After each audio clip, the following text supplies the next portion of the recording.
إن الحمد لله نحمده ونستعينه ونستغفره ونعوذ بالله من شرور أنفسنا ومن سيئات أعمالنا من يهده الله فلا مضل له ومن يضلل فلا هادي له أشهد أن لا إله إلا الله وحده لا شريك له وأشهد أن محمدا عبده ورسوله صلوات الله وسلامه عليه وعلى آله وصحبه ومن دعا بدعوته واهتدى بهديه إلى يوم الدين. يا أيها الذين آمنوا اتقوا الله حق تقاته ولا تموتن إلا وأنتم مسلمون. يا أيها الناس اتقوا ربكم الذي خلقكم من نفس واحدة وخلق منها زوجها وبث منهما رجالا كثيرا ونساء واتقوا الله الذي تساءلون به والأرحام إن الله كان عليكم رقيبا. يا أيها الذين آمنوا اتقوا الله وقولوا قولا سديدا يصلح لكم أعمالكم ويغفر لكم ذنوبكم ومن يطع الله ورسوله فقد فاز فوزا عظيما. فرزان خوش حالم لا واني پازدە لە زنجيرە بابەتی تەسکەی نەفس بە خزمەتتان بگەمەوە و مەبەستی ڕەزامەندی خۆی و هیوادارم ئێوەی ئازیز سول لێوەربن ئینشاء الله. وەکو معلومە لە وانەکانی ڕابردوو باسمان لە دوو هۆکارە سەرچیەکەی نەخۆشی دڵ کرد کە گوتمان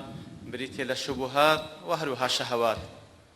ئەوەی کەوا لە شوبهات باسمان کرد یعنی لە شەهەوات باسمان کرد شەهوەی خۆشویستنی دنیا و هەروەها شەهوەی خۆشویستنی شۆرەت و ناوداری و هەروەها شەهوەتی خۆشویستنی پلە و پایە و دەسەڵات و ئەوەی کە بە ئیزنی خوای گەورە ئەوڕۆ باسی دەکەین یاخود دەستی پێ دەکەین ئەوەیە کەوە شەهوەی خۆشویستنی ئافرەت.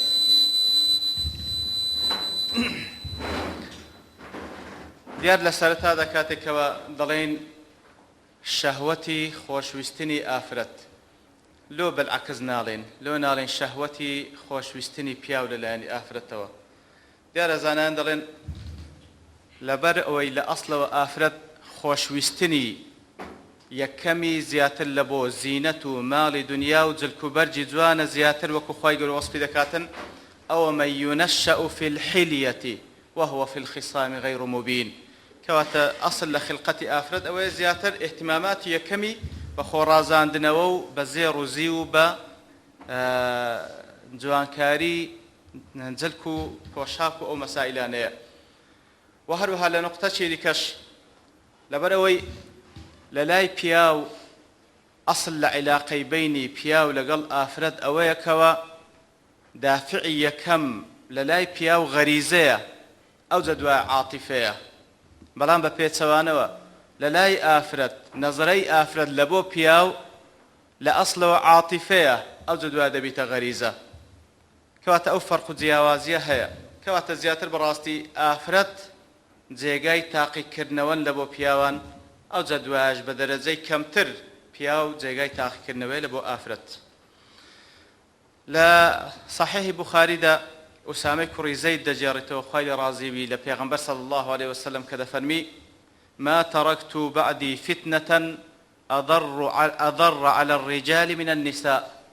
لدواي خۆم هیچ فتنەیەکم بەجێ نەهێشت زیان و زەرەری زیاتر بی لەسەر پیاو لە ئافرەت. وەکو لە حەدیثێکەش کە لەوانەکان ڕابردووش باسمان کرد کە پێغەمبەر صلی الله عليه وسلم عین دەفەرمی فاتقوا الدنيا واتقوا النساء. کەواتە بەگشتی خۆتان لە دنیا بپارێزن لەو فتنە و تاقیکردنەوەی هەوڵ بدەن سەرکەوتوو بن و بە تایبەتیش لە فتنە و تاقیکردنەوەی ئافرەت. بەڵێ لێرەشدا دەفەرمی هیچ شتێکم لە دوای خۆم بەجێ نەهێشت فتنەکەی تاقیکردنەوەکەی زەرەری زیاتر بی لە ئافرەت بەرامبەر بە پیاو. کەواتە لێردا کە دەفەرمی فتنە وەکو زانان دەفەرمن بە معنای تاقیکردنەوە دێ. فعلا پیاو تاقی دەکرێتەوە بە ئافرەت. پیاو تاقی دەکرێتەوە ئایا ئەو شەهوەتەی لە بۆ ئافرەت دەبیتە مای ئەوەی کەوە بێ ئاگایی بکات لە تاعەتی خوای گەورە. وەکو لە سەرەتاش باسمان کە گەر بەبیرتان بێ کە لە بیدایەت باسمان لە شەهەواتەکان کرد وەکو لەو ئاتەی خوای گەورە لە سوورەتی ئالی عیمران زوین للناس حب الشهوات من النساء والبنين إلى آخر الآية. كم شت كوا خوای گەورە لێ دەرباسی دەکا حب النساء خۆشویستی ئافرەت ئەو جە دوایە شتەکانی دیکەی باس کردێ. و گۆتیشمان هەروەکو بەبیرهێنانەوە خۆشویستنی ئەو شتانێکەوە لەو ئاەتە باس کرایە کەمە لە خلالی ئەو چەند دەرسەی کەمێکمان لێ باس کرد ئەسڵەن ئەو خۆشەویستیە خوای گەورە سوبحانەوە وتەعالەکەوە لە ئەسڵی فیترەتی ئینسان داینایە لە بۆ بەردەوامبوونی ژیانە. یعنی گەر پیا و ئافرەتی بە تەبعی خۆی خۆش نەوێ، ئافرەت بە تەبعی خۆی پیاوی خۆش نەوێ، دیارە ژیان بەردەوام نابێ. بەڵام لەگەڵ ئەوەش ئەو ئاینە پیرۆزە هاتیە تاوەکو سنوورێک لە بۆ هەوا و ئارەزوو و خۆشەویستی و میول و عەواتیفی ئەو ئینسانی دابنێتن. کەواتە کە پێیان ساسم دەفەرمی فتنەیە لە بۆ پیاوان بە مەبەست ئەوەی کەوا فتنەیەکە، ئیختیبار و تاقیکردنەوەیەکە کە فعلەن ئایا ئافرەت دەبیتە مای ئەوەی کەوا ببتە ڕێگرت لە ڕێگای تاعەتکردنی خوای گەورە سوبحانەوە وتەعالە، یان بە پێچەوانەوە جاری وا هەیە ئافرەتی ساڵحە ئەوجا وەکو خێزان، ئەوجا وەکو خوشک، وەکو کچ، وەکو دایک بە پێچەوانەوە دەبیتە یارمەتیدەرێکی زۆر چاک لە بۆ ئینسان لە بۆی کەوا تاعەتی خوای گەورە بکات سوبحانەوە وتەعالە. لە حەدیثێکە کەوا ئیمام مسلم ڕوایەت کرد هەر عینی باز لە فتنەی ئافرەت دەکا کاتێکەوە ئەو فتنەیە ئەگەر بێت و ئینسان ئاگادار نەبی تووشی فتنەی دەکا ئەوجار بە معنای گوناه و تاوان. وەکو جابر کرد دەجێڕتە خوای لە ڕازی بی لە پێغەمبەر صلی الله علیه و سلم کەوا پێغەمبەر صلی الله علیه و سلم لە وەکووتمە حەدیثەکە لە صحیح مسلمە دەفەرمی إن المرأة تقبل في صورة شيطان وتدبر في صورة شيطان. سبحان الله. دەفەرمی ئافرەت دێ لەسەر شێوەی شەیطان و دەڕوا لەسەر شێوەی شەیطان. لێردا زانایان دەفەرمون مەبەست لێرەدا یعنی ئافرەتی شوبهاندێ بە شەیطان نەخێر، لێرەدا باز لە سوورەتەکەی دەکا. سوورەت کەواتە وەکو زانایان دەفەرمون ئەو ئافرەتانەی کەوا خۆیان دەڕازێننەوە تاوەکو پیاوان پێ هەڵخەڵەتێنن، کاری ئەوان وەکو کاری شەیطانە. کەواتە لێرەدا باز لە سوورەتەکەی دەکا. کەواتە ئەوەش لێرەدا عینی هاندانە لە بۆ ئافرەتان کەوا خۆیان بەو شێوەی داپۆشن کە خوای گەورە سوبحانەوە وتەعالە فەرمان پێکردن لە قورئانی پیرۆز، وەکو پێغەمبەر صلی الله علیه و سلم ڕێنمونیان دەکا ئەگەر نا خۆیان بڕازێننەوە تاوەکو پیاوان پێ هەڵخەڵەتێن، ئەو کاری ئەوان دەیکەن ئەوە نیابەتێکە لە شەیطانیان وەرگرتیە. کەواتە کاری ئەوان هەمان کاری شەیطانە، کاری ئەوان هەمان کاری شەیطانە. و حەسەنی کوڕی ساڵح دەفەرمی بیستیتم کەوا شەیطان بە ئافرەت دەڵێ. طبعا بە چ ئافرەتێک دەڵێ؟ بەو ئافرەتانەی کەوا دار و دەستەی خۆیتن، واتە ئەو ئافرەتانەی کەوا دار و دەستەی شەیطانن. شەیطان چیان پێ دەڵێ؟ پێی دەڵێ ئەنتی نصف جوندی، واتە هەموو لەشکری من بکەمە نیوەی ئەتووی، و ئەنتی سەهمی الذي أرمي به فلا أخطأه. واتە ئەتوو ئەو تیرەی کاتێکا من ئەتووی پێبەهاوێم لە بۆ ئەوەی کەوا لە دڵی ئیمانداری بدەم لە 100% هەدەفەکەی خۆم دەینم، قەت غەڵەت ناکەم. ئەوە وەکو وەتمان بەڕاستی ئەو ئافرەتەی کەوا ڕێگای شەیطان دەگریتە بەر لە بۆ هەڵخەڵەتاندنی پیاوان، بەڕاستی نیوەی لەشکری شەیطانە، دار و دەستەی شەیطانە، ئەو تیرەیە بەدەست شەیطانەوە کەوا هەدەفی خۆی دەینی زۆر جاران. وأنتي موضع سري، ئەوجا پێی دەڵێ ئەتوو جێگای نهێنیەکانی منی، وأنتي رسولي في حاجتي، ئەتوو نێردراوی منی لەوەی کەوا ئەو مەبەستەی ئەمن دەمەوێت جێبەجێ دەکەم. ئیتر عەلەیکم السلام ورحمة الله. وەکو ابن الجەوزیش کاتێکەوە باز لەو مەسائلانە دەکاتن، دەڵێ زۆر جاران دەبینی کەسێک پیاوێک هەر تەبەن لەلایەنی لە هەڵخەڵەتاندنی شەیطان لەو ڕێگایی لەو دەرگای کە لێی دێتە ژوورێ، مەسەلەی ڕازاندنەوەی حەرام لەبەرەوەی یەک لە ئیشەکانی شەیطان وەکو خوای گەورەمان باز دەکاتن کەوا ئەو دەڵێ بەخۆی دەڵێتن وەلەئوزەیینەنە لەهوم، کەواتە لۆیان دەڕازێنمەوە. چ لە بۆیان دەڕازێنمە؟ دائیمەن حەرام دەڕازێنیتەوە شەیطان. جا ئیبن الجەوزی دەڵێتن کاتێکەوە ئافرەتێکی بێگانەی نامەحرەم بەلای پیاوێکدا دەڕوا، دەڵێ لەوانەیە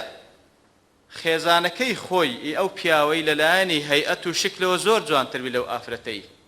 بەڵام شەیطان هەندەی دەڕازێنتەوە لە پێش چاوی ئەو ئەجنەبیە، ئەو نامەحرەمەی هەندە لە پێش چاو دەڕازێنیتەوە زۆر زۆری پێ مهمترە لە خێزانەکەی خۆی. مەسەلە چییە؟ دەڵێ مەسەلەکەش ئەوەیەکەوە کاتێکەوە ئەو لەگەڵ خێزانەکەی خۆی ژیایە، ئینسان لە خلالی ژیان هەم ژن هەم پیاو بای هەندێک کەم و کورتی یەک لە بۆیان بە دیار دەکەوێت چکە هیچ ئینسانێک نەبێ بێ کەم و کورتی بیوانە، کە کەم و کورتیەکەی لۆ بە دیارکەوت ئیعتیادی بای هەندێ لە پێش چاوی بڕۆکەک دەکەوی بەڵام ئەو ئەجنەبیە ئەو ئافرەتە نامەحرەمەیکەوە بەس شتە جوانەکانی خۆی نیشانی دەدا نەوەک شتە جوانەکانی خۆی بەڵکو جوانیەکی مزەیەف زیاتریش نیشان دەدا خۆی دەڕازێنەوە بە شێوەیەکەوە حەقەتی خۆی نییە حەقەتی خۆی نییە بەژنی خۆی درێژ دەکا بە کەعب عالیەکی دموچاوی خۆی سپی دەکا لە کاتێک کە بەخۆی ئەسمەرە لێوی خۆی سۆر دەکا لە کاتێکدا کە سۆر نییە وەلحاصل هەمووی درۆیە بە درۆ خۆی دەڕازێنیتەوە بەس شتە جوانەکانی خۆی ئیبراز پێ دەکا لە کاتێکدا ئەو پیاوە کە زۆر پێی مؤجیب دەبێ ئەگەر بێت و لە حەقەت لەگەڵ ئەو ئەجنەبی و لەگەڵ ئەو نامەحرەمەش فترەك لەگەڵی بژێ ئەوجا لۆی بە دیار دەکەویش چەند کەم کورتی هەیە ئەوجا ئەویشی لە پێش چاو دەکەوی ئەویشی لە پێش چاو دەکەی کەواتە بەڕاستی سڕەکەی لەوەیدایە ئینسان ئەگەر بێت و بێ ئاگابی لە شەریعەتی خوای گەورە پیاوان بێ ئاگابن لە شەریعەتی خوای گەورە کە تەماشای مەظاهر دەکەن ئاگان لە ناوەڕۆک نییە هەڵدەخەڵەتێن بە مەظاهر هەڵدەخەڵەتێن بەڵام لە حەقە دەگەر لێی نزیک بیتەوە دەزانی چییە دەزانی چەند کەم و کورتی هەیە کەواتە بەڕاستی ئینسان پێویستە زۆر ئاگاداری فێڵی شەیطان بی ئیتر ئەگەر وەکو معلومیشە هەوا و ئارەزووی ئینسان ئەگەر بێت و سنوورێکی لۆ دانەنەی بە هیچ شتێک تێر نابی بە هیچ شتێک تێر نابی وەکو گوتمان خوای گەورە ئەو شەهەواتانەی کە بە ئینسان بەخشێ لە بۆ بەردەوامبوونی ژیان بەڵام سنووریشی لۆ دانا لە شەرع و لە خلال ئەو شەهەواتانەش تاقی دەکاتەوە ئیرادەشی پێ بەخشیە ئەوجا ڕێنیشاندەر کە پێغەمبەرانن عەلەیهیمو سڵات وەسەلام لۆی ڕەوانە کردیە ئەگەر بێت و لەژێر ڕۆشنایی وەحی خوای گەورە تعامل لەگەڵ شەهەواتەکانی خۆی بکە و تعامل لەگە نەفسی خۆی بکە دەیتوانی زەبتی بکە زۆر بە جوانیوی زۆر بە جوانی شەهەواتەکانی خۆشی تێر دەکات لە سایەی شەریعەتی خوای گەورە زۆر بە جوانی دەتوانی شەریعەتەک لە شەهەواتەکانی خۆشی تێر بکات لە ژێر سایەی شەریعەتی خوای گەورە خوای گەورە سوبحانەهو وتعالا ڕێگای بە پیاودایە ژن بینی بە حەلالی و ئەگەر بێت و ئیمکانیەتی هەبی و چاوی لە ژنی دیکەش بی هەز بکە بە ژنێک چاوی تێر نابی لە بۆی هەیە بیکاتە دوو لە بۆی هەیە بیکاتە سێ لە بۆی هەیە بیکاتە چاریش بە نەسی ئایەت و سونەتی پێغەمبەری شاهدە صلی الله عليه وسلم بەڵام بە شەرتێک خوای گەورە سوبحانەهو وتعالا شەرتی عەدالەتی دانایە و هەروەها دیار وەکو لە ئاەتەکانی دیکەش خوای گەورە سوبحانەهو وتعالا وەکو لە سوورەتی نور باز لە ئیمکانیەتیش دەکا ئەوجا ئیمکانیەتی مادی و هەروە ئیمکانیەتی جەسەدیش ئیتر ئەو دوو شەرتەی تێدا بوو لە بۆی هەیە بیکاتە دوو سێ و چاریش بە شەرتێوەی کەوە لە مەرجەکانی شەریعەت دەرنەچی بەڵام لە پاش ئەوە ئەگەر ئەو هەوا و ئارەزوەی خۆی سنووردار نەکا بە سنووری شەرع هیچ شتێک تێری ناکا هیچ شتێک تێری ناکە سوبحان الله بە تایبەتی مەسئلەی جنس ئەگەر بێت و ئینسان زەبتی نەکا قەنەعەت بە سنوورێک نییە لە بۆی کەوا پێی بڵێ کافیە بەسە و واز بینە سنوور نییە دەڕوا هەر دەیبا هەتا دەیگەینتە جەهەنەم لێ وەکو عەلی تەنتاوی دەڵێتن شێخ عەلی تەنتاوی دەڵێ ئەگەر ماڵی قارونت پێ ببەخشرێ ئەگەر لە لاشەش وەکو هێڕەقل بی و ئەگەر 10,000 ئافرەت لە جوانەکان بن لە هەموو دنیادا هەڵبژاردرابن لە جوانی هەمووی لە خزمەتی توودا بی ئەوجا دەڵێ لە هەموو ڕەنگێک لە هەموو شکلێک ئەوەی جوانیە تێیدابی لەو ئافرەتانە ئەتوش ئەو ئیمکانیەتت هەبیتن ئەوجا دەڵێ پێت دەڵێم ئایا کافیە لە بۆ ئەوی کەوا شەهوەتت تێر بکە ئەو لە وەڵامدا بخۆی وەڵامدا دەڵێ ئەقول لەکە لا نەخێر شتیوانیە کەواتە بەڕاستی ئینسان ئەوەی لە پێش چاوبی هیچ شتێک نییە شەهوەتی تێر بکە هیچ شتێک نییە شەهوەت تێر بکە ئەگەر بێت و ئەو شەهوەتە ئەتوو بەڕەڵای بکەی ئەگەر بێت و سنووری لۆدانە نێر بە سنووری شەرع بەڵام پێویستە ئەتوو لە سنووری شەرع لەو حدودێکەوە خوای گەورە لە بۆی دیاری کردی قەناعەت بە خۆت بینی لەبەرەوەی بەڕاستی وەکو گوترا ئەلقەناعەت کەنز لا یوفنا لە هەموو شتێک ئەگەر ئەو قەناعەتت نەبی هەموو دنیا وەکو ئەویان باز دەکاتن هەمووی ئیتوبی ئەو هەم ئافرەت لەبەردەست وەڵڵاهی هێشتا کافینە لە بۆ تو هێشتا تێرت ناکا ئیتر ئەوجا لەو ڕێگایەوە ئینسان بەفیرەتی شەیطان تووشی عشقی حرامیش دێ لە ڕێگای فتنەی ئافرەت طبعا کەمە دەڵێن فتنەی ئافرەت وەکو گوتیشمان دەڵێنەوە مەبەستمان لە ئافرەتی خراپ نی ئافرەتی خراپ ئافرەتی چاک نیعمەتێکە لەلایەن خوای گەورەوە باشترین پاڵپشت بۆ لە بۆ پێغەمبەران لە بۆ پیاو چاکان لە بۆ پیاو ساڵحان لە بۆ گەیاندنی دینی خوا بەڵام ئەوەی کەمە لێردا باس دەکەین لە ئەسڵی شەهوەتی ئینسانە و هەروەها لە بۆ ئەوەی کەوا ئەو ئافرەتە کاتێکەوە دەبتە دار و دەستەی شەیطان لە بۆ ئەو پیاوە دەبیتە شەیطانێک ئیتر لەو ڕێگایەوە تووشی عشقی حرامیش دێ کاتێکەوە تووش ئەو عشقاش هات ئەو ئینسانە خێری پێوە نامینێ خێری پێوە نامینێ ئەبەدەن وەکو باسی دەکەن دەڵێ ئیوا هەبوو بە کاتێکەوە پێیان گوتێ ئایا تووشی عشق هاتێ ئایا تو ئامادەنی جیهاد بکەی لە پێناوی خوای گەورە دەڵێ لە وەڵامدا دەڵێ یەقولونە جاهدی یا جەمیل بغەزوەت کەواتە کابرا دیارە ناوی جەمیلە دەڵێ پێم دەڵێن جەمیل غەزوەیەک بکە لە پێناوی خوای گەورە و جیهاد بکە دەڵێ ئەمنیش دەڵێم ئەی جیهاد غەیڕهن ئورید چ جیهادێکم دەوێ من لە غەیری ئافرەتان لكل حديث بينهن بشاشة وكل قتيل بينهن شهيد هر قصة كردنك لقلوان بشاشة خوشي تيدايا هر كسي چيش لنيو اوام بكجري او الشهيدة تمشاك يعني تيلي بسردي او كابرا يشي دي كلوان دلي ولو أنني أستغفر الله كلما ذكرتك لم تكتب علي ذنوب هر كاتيك ئەمن کە ئەتوم بەیاد دێتەوە و بیری تۆ دەکەمەوە هەر کاتێک لەو کاتانێکەوە یادی تو دەکەمەوە ئەگەر بێت و ئیستیغفارێک بکەم ئەوە هیچ گوناهێکم لەسەر نانووسرێ کەواتە ئەوەندە یادی تو دەکەمەوە لەبەر یادکردنی تو هیچ شتێکم لەبیر نەمایە هەر کاتێک یاد تو دەکەمەوە ئیستیغفارێک بکەم من هیچ گوناهم لەسەر نانووسرێ کەواتە چ خێری پێوەمایە وەکو ابن القیم ڕەحمەتوڵڵاهی عەلەیهی بەوجە دەفەرمیتن ئەو کەسە دەگاتە ڕادەیەک ئەگەر بێت و سەرپشتێک بکرێت لە نێوان هەڵبژاردنی ڕەزامەندی خوا یاخود ڕەزامەندی ئەو ئافرەتێکەوە عەشقی بووە دەڵێ لەختارە ڕیضا مەعشوقیه ئەوە ڕەزامەندی ئەو ئافرەتە هەڵدەبژێریتکەوە عەشقی بووە لەسەر ڕەزامەندی خوای گەورە کاتێکەوە سەرپشتکی بکەن لە بەینی ئەوەی کەوە بە خزمەت خوای گەورە و ڕەزامەندی خوای گەورە بگا یان بە خزمەت ئەو دۆستەی خۆی بگا دەڵێ ئەویان اختیار دەکا گەیشتن بە دۆستەکەی و بە عەشیقەکەی خۆی ئامادەیە خوای لە خۆی ناڕازی بکا لە پێناوی ڕازیکردنی عەشیقەکەی دەڵێ هەموو کاتی لە بۆ عەشیقەکەیتی ئەگەر شتێک لە کاتەکەی بمینێتەوە زیاد ئەوجا ئەو کاتە لە بۆ خوای گەورە سەرفی دەکا واتە شتە زیادەکەی نەوەک کاتەکەی دیکە ئەوەش لە کاتێک دەڵێ ئەگەر بێت و کەمێک ئیمانی هەبی کەمە خێری پێوە مابیتن دەڵێ لە بۆ مەعشوقەکەی و لە بۆ عەشیقەکەی دڵی و قەلب و قالبی هەمووی لە بۆویە ماڵی هەموو شتێکی لە بۆویە وەقتی هەمووی لە بۆویە لە بۆ خوای گەورە تەنها ئەو هەندێک کەوا زیاد دەمینێتەوە لە عەشیقەکەی هەتا لەو کاتانی دەڵێ ئەگەر کابرا نوێژێش بکا کابرای عاشق دەڵێ لەو کاتانی کەوا نوێژش دەکا بە زمان مناجاتی خوای گەورە دەکا ئیاکە نەعبود و ئیاکە نەستەعین بەڵام بەدڵ مناجاتی عەشیقەکەی خۆی دەکا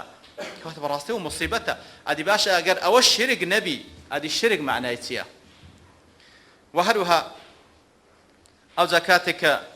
باز لەو حاڵەتەی دەکات دەڵێ قەدەری خوای گەورە وایە کەسێک کەوا لە دنیادا غەیری خوای هەڵبژار ئەوجا عشقێکی حەرام بوو یاخود هەر شتێکی دیکە بوو قەدەری خوای گەورە وایە بەو شتەی لە غەیری خوا کە ئەو پێی معەلەق بۆ بەویش دەبیتە بەویش معەزەب دەبی واتە ئەو دەبیتە سەبەبی عەزاب لە بۆی جا وەکو دەڵێ خوای گەورە وقد قضى الله تعالى قضاء لا يرد ولا يدفع خوای گەورە سبحانه وتعالى بڕیاریدا بڕیارێکەوە ناژێردرێتەوە ناگۆڕدرێ من أحب شيئا سواه عذب به ولا بد سبحان الله کەسێک غەیری خوای گەورەی خۆش بوێ کەسێک لە غەیری خوای گەورەی خۆش بوێ لابد هەر بەو کەسەش عەزاب دەدرێت سبحان الله واتە ئەو کەسە دەبێتە سەبەبی عەزاب لە بۆی وأن من خاف غيره سلط عليه سبحان الله قاعدة تمشاك كسك ولا غير خواي بترسي قدر خواي أو كسا مسلط دبي لسري سبحان الله أو كسا مسلط دبي لسري واتهر بدست ويج عذاب دخوا ومن اشتغل بشيء غيره كان شؤما عليه هر كسيك مشغول ببشتيك أو هر شتيك بي لغير خوا لغير طاعة خوا أو اشتدبت نقبتي وشاني دقري سبحان الله ئیتر هەر کەسێکیش ئامادە بی لە پێناوی شتێک ئەوجا ئافرەتێک بکەوە عەشقی بووە یاخود هەر شتێکی دیکە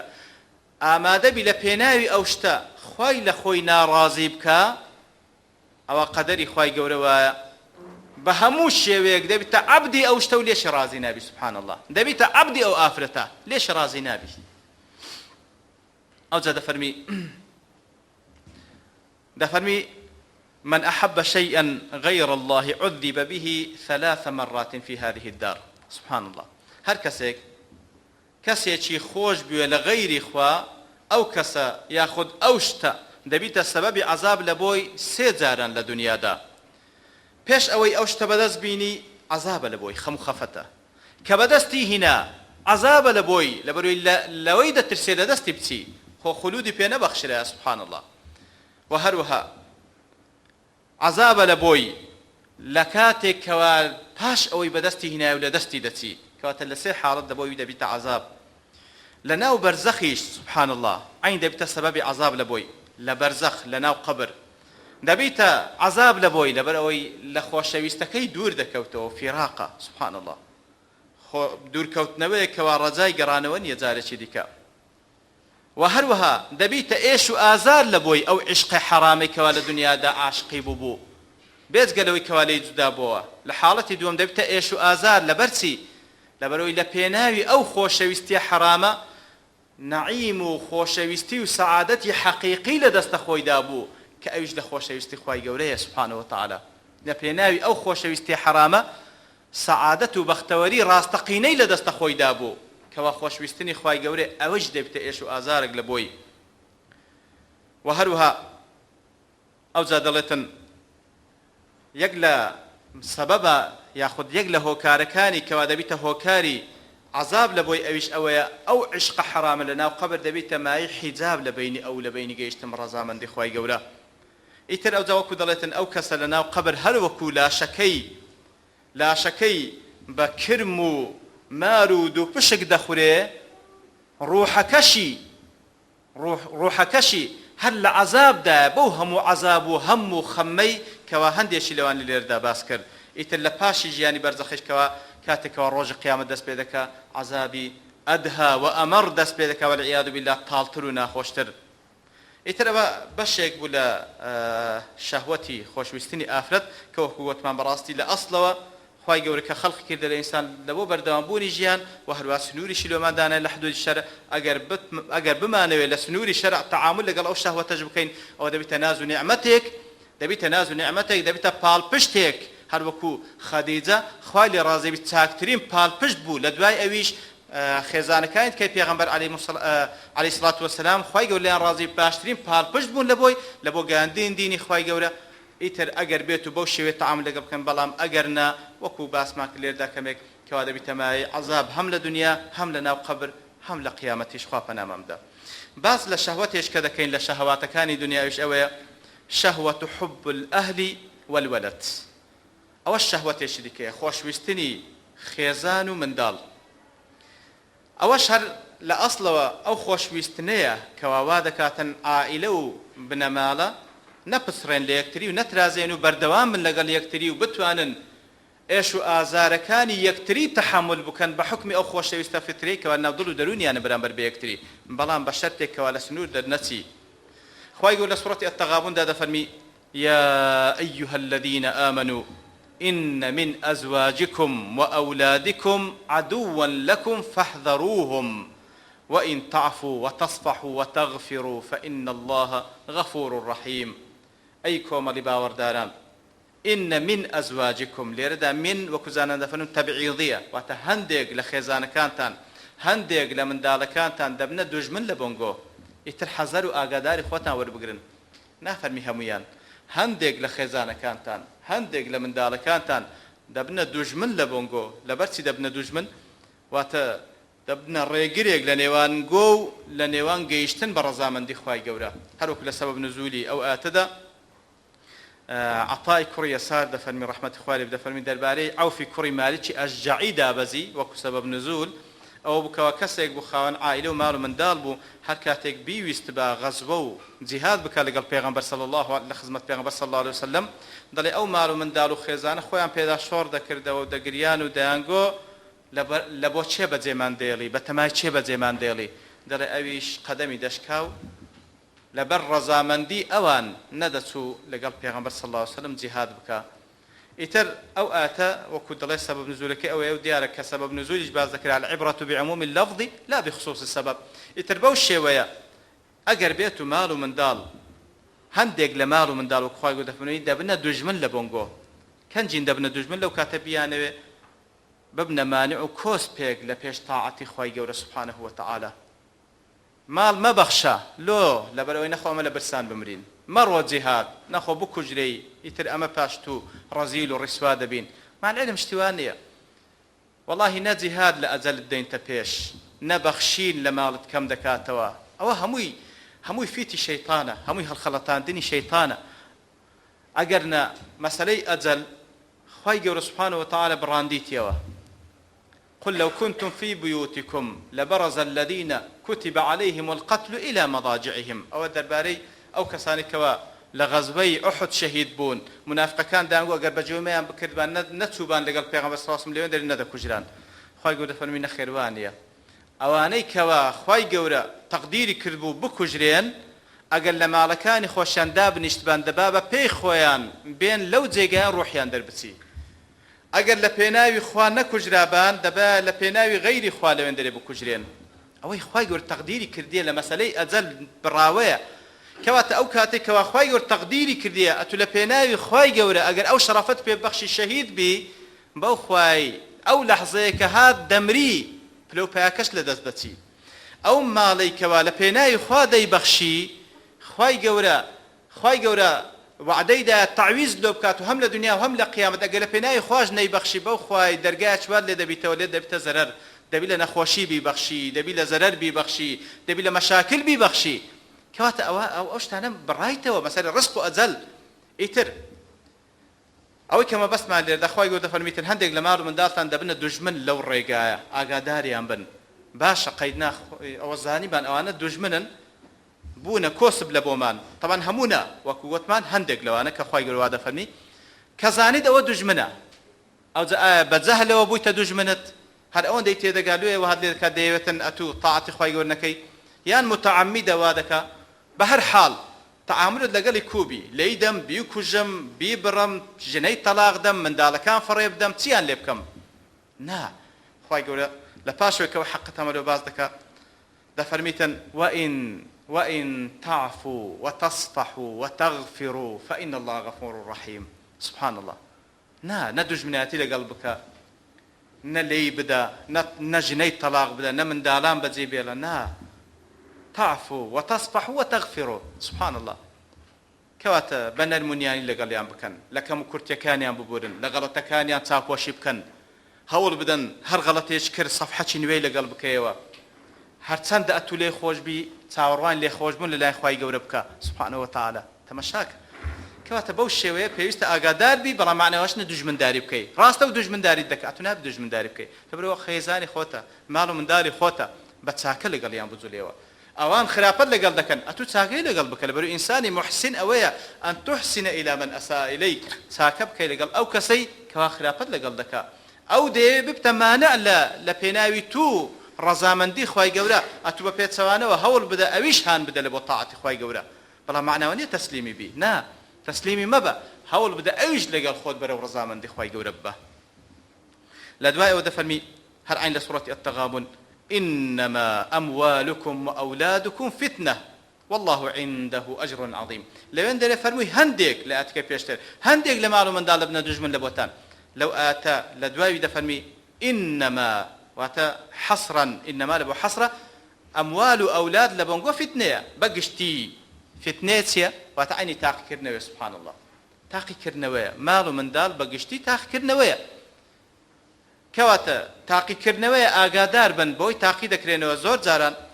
لبيناوي مال من دال إنسان لبيناوي أقر بيتو مال من دال نبي لوانية زور شد بكا لبيناوي مال من دال وكو بخوي دل دستو بيمشكا ناتام تبكم غلطيشا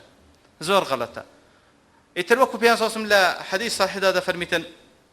كوا أو مال من دال زور زاران فرمي إن الولد مبخلة مجبنة سبحان الله وكل صحيح جامع صغير هاتيا الباني دفرمي حديث صحيحة الولد مبخلة مجبنة واتا توشي بخل الدكا توشي رزيلي الدكا تووشی جەبانیشت دەکا سوبحان الله بەڵام چ کاتێک تووشی بەخیلی و تووشی جەبانیت دەکا لە کاتێکەوە گوتما تو ئەسڵەن شەک و گومانت لە مەسەلەی ئەجەل و ڕزق هەبی شەک و گومانت هەبی بەڵام ئەگەر شەک و گومان نەبی نا بە پێچەوانەوە ئەو شتانت لێ دروست نابی شەیتانە لەو دەرگای لێ دێتە ژوورێ ئیتر بەڕاستی ماڵ و منداڵ فتنەیە یعنی زۆر جاران ئینسان ئەو تەنازولەی لە پێناوی ماڵ و منداڵی دەکا بە حەیاتی لە پێناوی خۆی ناکا ئەبەدەن بەڕاستی وەش فتنەیە تاقیکردنەوەیە بەڵام ئەگەر ئینسان بە نەظرەتی ئیمانی تەمەشای ژیان بکا بەڕاستی ئەوەندەی نانی کە ئینسان تەنازول بکا لەبەرەوەی وەڵڵاهی وەکو گوتمان نە جورئەتکردن لەحزەیەک لە ئەزەل دەینتە پێش نەترسنۆچی و جەبانی لەحزەیەک لە ئەزەل دەباتە پاش کەواتە پێویست ناکە ئینسان ئەوەی کە خوا فەرمانی پێکردێ پێویستە ئەنجامی بدە ئەو جا مهما كانت النتيجة مهما كانت النتيجة ئەوەی چاوەڕوان دەکا هەر چاوەڕوانت دەکا ئیتر لۆ بە عیزەتەوە نامری لۆ بە سەربڵندی و بە سەخاوەتەوە ناژیەی هەر لەسەر ئەوەی کەوا بەڕاستی خۆشویستنی ماڵ و منداڵ چەند دەوری هەیە لەسەر طبعی ئینسان لەو حەدیثێکەوە ئیمام ترمذی ڕوایەت کردێ و حەدیثێکی صحیحە دەفەرمی جارێکیان پێ صلی الله علیه و سلم خوتبەی دەدا حەسەن و حوسەین خوان لێ ڕازی بی معلومە کەوا دوو کوڕی فاتیمەنە کە دەکانەوەی پێغەمبەر صلی الله عليه وسلم دەفەرمی ئەوان هاتن لەو کاتێکەوە پێ صلی الله عليه وسلم خوتبەی دا لە بۆ خەڵکی لە بۆ مسلمانان ئەوجا وەصفیشی دەکات دەفەرمی دوو کە وعليهما قەمیصان ئەحمەران سبحان الله دەوی چەند جوان و ژیکەڵە بوو بن نەوەی پێغەمبەر صلی الله عليه وسلم دوو کراسی سۆریشیان لەبەر بوو هەردووچیان یەمشیان وەیەعثوران دیارە زۆر گسکە بووینە سبحان الله دەڕۆیشتن و دەکەتن دەفەرمی فنزل رسول الله صلى الله عليه وسلم من المنبر پێغەمبەر صلی الله عليه وسلم لەسەر منبەر خوتبەکەی قەتع کرد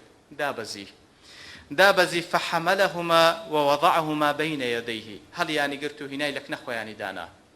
ئەوجا فەرمووی صدق الله خوای گەورە ڕاستی فەرموو إنما أموالكم وأولادكم فتنة مال من دالتان فتنة وتاقيكرنوية دفني فنظرت إلى هذين الصبيين تماشاي أودو من دالم كرد يمشيان ويعثران درون دكون فلم أصبر صبر من نقرت سبحان الله فلم أصبر حتى قطعت حديثي ورفعتهما صبر من نقر حتى وكو سكاني خوم بري وأنا مهلقر أوزاد لهم إصلاحتي كرد كواتا واشتيشي طبيعية يعني رسول الله صلى الله عليه وسلم لهم كسي خوا برسترة خوشويستين وكاني بوشي خطبي بيدبري وانيا كواتا مسألة ليردا خوشويستني مالو من دار شتيشي طبيعية زور اعتيادية بلام آقادار با لسنوريك ندبات دري يتلوكو خواهي سبحانه وتعالى سورة المنافقون فرمي يا أيها الذين آمنوا لا تلهكم أموالكم ولا أولادكم عن ذكر الله ومن يفعل ذلك فأولئك هم الخاسرون دفرمي أي كومني باورداران مالتان ومن دالتان أنقوي بآقا نكال ذكري خواهي قولا هر كسي قوابك براسي وخسارد من دا أو أنا خسارد من دي حقيقين كواتب بلي اهتماميان بيبدا أو هندي بيويست اهتماميان بيبدي بەڵام معنایەوە نییە بێ ئاگات بکات لە زیکری خوای گەورە بەڵکو بە پێچەوانەوە باشترین ڕێگا ئەوەیە کەوا بەو شێوەی پەروەردەیان بکەی کە ئەوان ببنە یارمەتی دەرێک لە بۆ تو و ئەتوش ببی یارمەتی دەر لە بۆ ئەوان تاوەکو پێکەوە شاد ببنەوە لە بەهەشتی پانوبەرین لەبەرەوە یەک لە فەزڵەکانی خوای گەورە لەسەر بەندەی ئیماندار ئەوەیە والذين آمنوا واتبعتهم ذريتهم بإيمان ألحقنا بهم ذريتهم وما ألتناهم من عملهم من شيء يقل فضل كان إخوة يقول سبحانه وتعالى سر إنسان إيمان دار دفرمي أواني كإيمان دار مالو من دار كشيان لدواي أوان دين بإيمان پرورديان دكا لدواي بابكيان دين بكردوي صالح دفرمي للروج قيامة لبهجدا بلو باهي أجر بلو باي بابيان برستر بولا من دار كان خوای گەورە کۆیان دەکاتەوە پێچیان شاد دەکاتەوە بەڵام کو بابەکەی دادەبەزین لە بۆ پلەپای منداڵەکان نا فەزلی خوای گەورە دەفەرمی ئەوان بەرز دەکەینەوە لە بۆ پلەپای بابیان ئەوان بەرز دەکەینەوە کاتەوە فەزلی خوایە نەوەک لە قیامەت لە دنیاشدا کاتێکە تو ئەو ماڵ و منداڵت لەسەر تەقوا و لەسەر قیەمی ئیمانی پەروەردەکرد ئەوە لە دنیاشدا لە پاشی مردنی خۆت خوای گەورە چاودێریان دەکا من ئەو دوو کوڕەی کەوا لە سوورەتی کەهفش خوای گەورە باسییان دەکا کەوا موسا عەلەیهی سەڵات وەسەلام لەگە ئەو پیاوە ساڵحەی کەوا دەچن دیوارێک خەریکە بڕوخێ پێغەمبەرێک و پیاوێکی ساڵح دەچن ئەو دیوارە چاک دەکەنەوە لەبەر چی؟ لەبەرەوەی لەژێر ئەو دیوارەدا خەزێنەیەک هەیە ئیدوو منداڵی یەتیمە ئەو دوو منداڵە یەتیمە وەکانە ئەبووهما صالحا بابیان پیاو ساڵح بوو خوای گەورە پێغەمبەرێک و پیاو ساڵحێک دەنێری دیوارێک چاک بکاتەوە لە پێناوی دوو منداڵی یەتیم ڕێزیان چێ ئەو دوو منداڵە بەرەوەی بابیان پیاوێکی ساڵح بووە کاتە پێویستە تو ئەو منداڵانە پەروەردە بکەی بەو شێوەی کەوا خوای گەورە دەفەرمی سوبحانەوە وتەعالە تاوەکو هەم لە دنیادا تو لەو تاقیکردنەوەی دەربچی کە وەکو گوتمان تاقیکردنەوەی کە خوای گەورە دەفەرمی هەم لە قیامەتیش پێیان سەربڵند بی لەبەرەوەی هەرنا ئەو منداڵە لە دوای مردنی تو وەکو پێیان سەڵام دەفەرمی کاتێکەوە ئینسان دەمری دەستی لە دنیادا دەبڕێ ئیلا لە چەند ڕێگایەک خێری لە بۆ دێگەرنا دەستی دابڕا و خلاص یەک لەو ڕێگانە چییە ئەو وەلەد صالح يدعو له منداڵێکی صالح دوعای لۆ بکە کاتە ئەوەندە کافیەکەوە منداڵی صالح لە دوای خۆت بەجێ بێڵێکەوە بەس دوعا لۆ بکە کافیە هیچی دیکەت لۆ نەکا ئیتر هەوڵ بدەین بەو شێوە منداڵ پەروەردە بکەینکەوە لەو تاقیکردنەوەی ببنە یارمەتی دەرمان دەربچین نەوەک بە سەبەبی ئەوان تێبچین هەروەکو معلومەکە ئەخیر نمونەکە باسی بکەین کە یەک لەو پیاوانە عاصمی کوڕی عەلی بوو لەو کاتانێکەوە لە زمانی ئەو زمانێکەوە فتنەی خەڵقی قورئان مەوجود بوو وەکو معلومە ئیمامی ئەحمەد ڕەحمەتی خوای لێ بکەوە زۆر ئەزیەت درا لەسەر فتنەی خەڵقی قورئان کەوە ئیستعدادی نەبوو ئەو حەقەی بگۆڕیکەوە داوا لەکرد دەبی بڵێ قورئان مەخلووقە والعیاذ بالله ئەجدەگوە نەخێر قورئان مەخلووق نییە قورئان کەلامی خوایە سوبحانه وتعالى ئیتر وەکو معلومەکەوە چەند تووشی ئێش و ئازار بوو عاصمی کوڕی عەلی یەک بوو لەو زانانە دەفەرمی ئەویش معڕەز بوو لەوەی کەوا تووشی ئەو فتنەیە بێکەوە وەکو وی بگیرێ و ئەوجا لە پێناوی ئەوەی کەوە لە پێناوی ئەوەی کە فتوایەکی بە غەڵەتی بدا دەبی بەر ببی ئەوجا ئەویش دیارە لە حاڵەتێک بووە لە پێناوی ماڵ و منداڵم قسەیەکە دەیکەم و وا دەستزانم وانییە بەڵام لەبەر ئەوەی منداڵەکانی خۆی بەو شێوەی پەروەردەکرد کە خوای گەورە سوبحانەوە وتعالە دەیەوێ دەفەرمین بە پێچەوانەوە منداڵەکانی نەوەک هەر لەو تاقیکردنەوەیە کە بە خۆیان سەبەبی تاقیکردنەوە لە بۆ بابیان بەڵکو لە تاقیکردنەوەی بابیشیان یارمەتیان دەدا لە تاوەکو دەربچی دەڵێ ئەوان نامەیان لە بۆ نار لە بۆ عاصمی کوڕی عەلی کچەکانی خۆی دەڵێ پێیان گۆ إنه بلغنا أن هذا الرجل پێمان گەیشتێکەوە والی ئەو زمانە